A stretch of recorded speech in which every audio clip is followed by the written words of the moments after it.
Welcome to the Empty Cup. I'm Tsering Padron, and this podcast is a small pause in the middle of our busy lives. A moment to look more closely at our mind, at our reactions, our fears, our hopes, and also the possibility of meeting life with more clarity and kindness.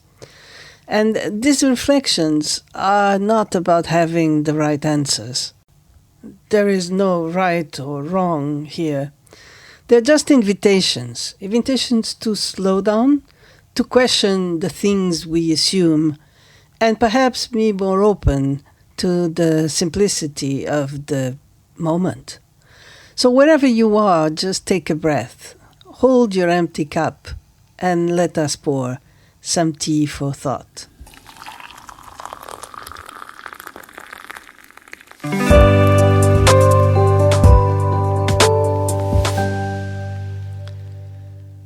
So, why the empty cup? In Zen tradition, there is a story. A teacher pours tea into a student's cup, and he keeps pouring until the cup overflows. So the student says, "Master, the cup is full." But the teacher replies, "Yes, so is your mind, full of opinions, expectations, habits of thought.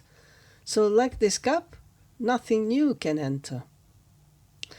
So, this podcast begins from that simple image. An empty cup, which is not blankness. It is availability, openness. It is the willingness to look more closely to the things we assume we know, to meet life with as little preconceived opinions as we can, and to remain open to things as they are instead of how we think they should be. And even more intimately, even more immediately, it is the openness to accept the present moment as it is.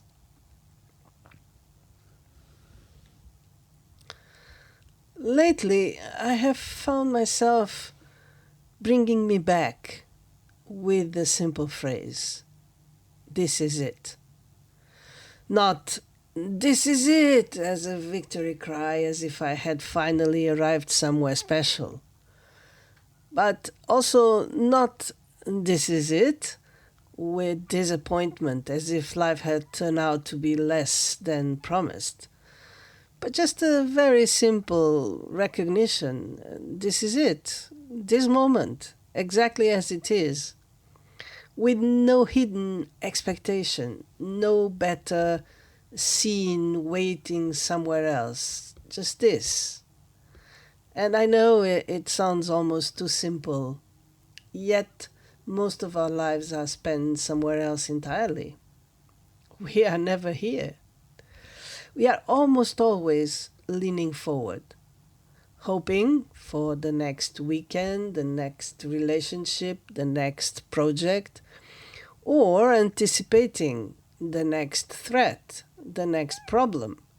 But one way or another, we are always rehearsing the future. Even as spiritual practitioners, we imagine a future moment when everything will finally make sense, when we will feel peaceful, stable, complete, at last, when we will be great meditators. Buddhahood as a future project. But because we are always leaning forward, we never quite arrive, right? The present moment, the only place where life actually happens, keeps being treated as a waiting room for something else that will come later. And that waiting becomes a habit, a subtle addiction. We think when this problem is solved, when the situation improves, when I understand a little more, then life will truly begin. But the moment we are waiting for slips past us because another moment appears. And this forward leaning is so normal that we rarely question it. But yet, it carries a perpetual tension. If fulfillment always lies somewhere ahead, then the place where we actually stand never feels like home. We're never settled. We are like travelers who never arrive. And this is where the image of the empty cup becomes helpful. Because the cup is empty not only of opinions, it is also empty of anticipation. It's simply available. Tea or coffee can be poured into it, but only because it is not already full. So in the same way, this moment can only be experienced fully when we stop filling it with the expectation that something else should be happening. And this does not mean resignation. It does not mean we stop acting or caring about the world. It simply means we stop postponing living. There is a beautiful calligraphy by Thich Nhat Hanh that says, "I have arrived, I am home."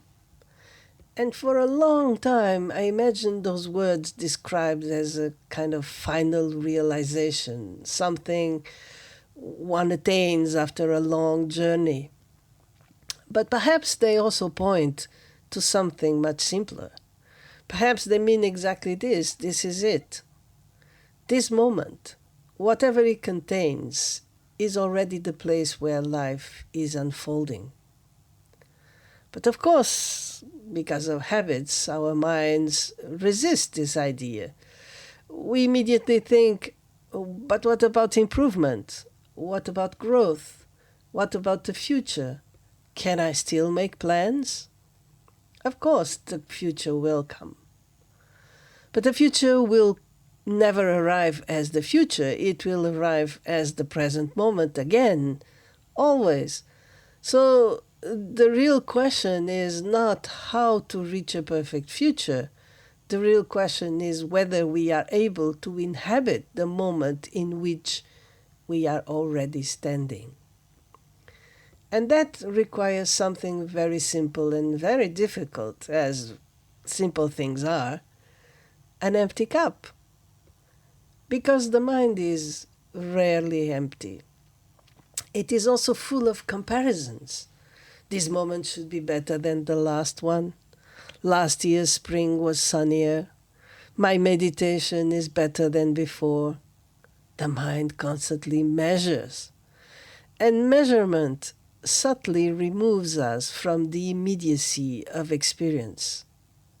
Even when the present moment is far from being perfect, even when it is painful, removing anxiety about the next moment being painful too, for instance, and avoiding comparisons with a time where things were easier, makes it much more bearable.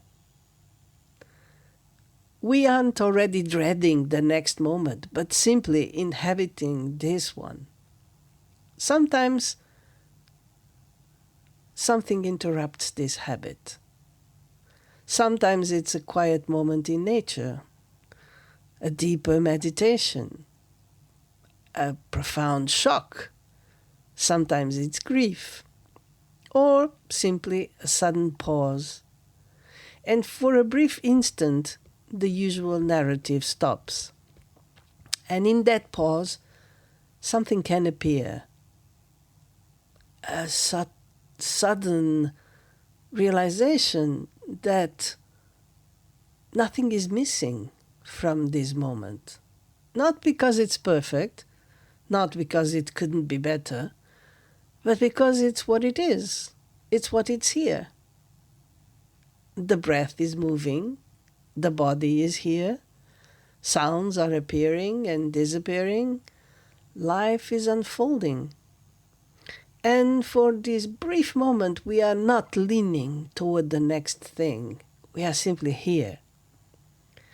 And in those moments, the phrase, "this is it," is not resignation, it is recognition. Recognition that life is not happening somewhere else, not tomorrow, not after we solve every problem, but here, right now, in the middle of ordinary experience. The empty cup helps us remember this, because an empty cup does not demand that the tea be different. It simply receives whatever tea is poured.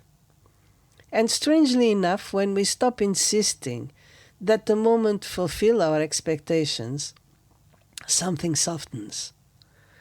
The anxious surge relaxes. Life becomes less like a problem to solve and more like something to inhabit. Not a perpetual destination, but home. And this changes the quality of attention. And instead of asking what will happen next, we begin to relax in what is here now. A sound, a sensation, a scenery, a thought passing through the mind. Nothing extraordinary, yet strangely real. The present moment is often overlooked precisely because it is so simple. And that simplicity feels like a lack to the anxious mind. So the invitation of this podcast and the idea of the empty cup is very simple. Not to become extraordinary, not to reach some distant realization, but simply to practice arriving again and again, with each breath. Here, where the life is already happening, where nothing needs to be added to this moment to be real. Where if we stop leaning toward the next thing, we may discover something unexpected, that we are already home. As long as we keep placing awakening somewhere ahead, something to reach, something to attain, we hold it at a distance, always ahead of us. But when that movement softens, even for an instant, a possibility appears. Maybe what we were looking for has never been elsewhere. It has always been here. We were just looking past it. Everything is perhaps much simpler than we imagine.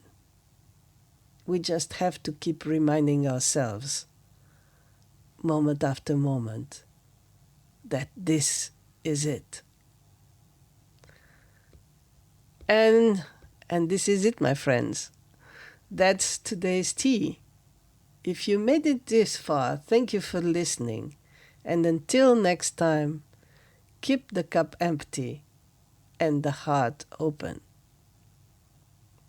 And if you wish to know more about who I am and what I do, please check my website at tseringpaldron.com or look me up on social media, and bye for now.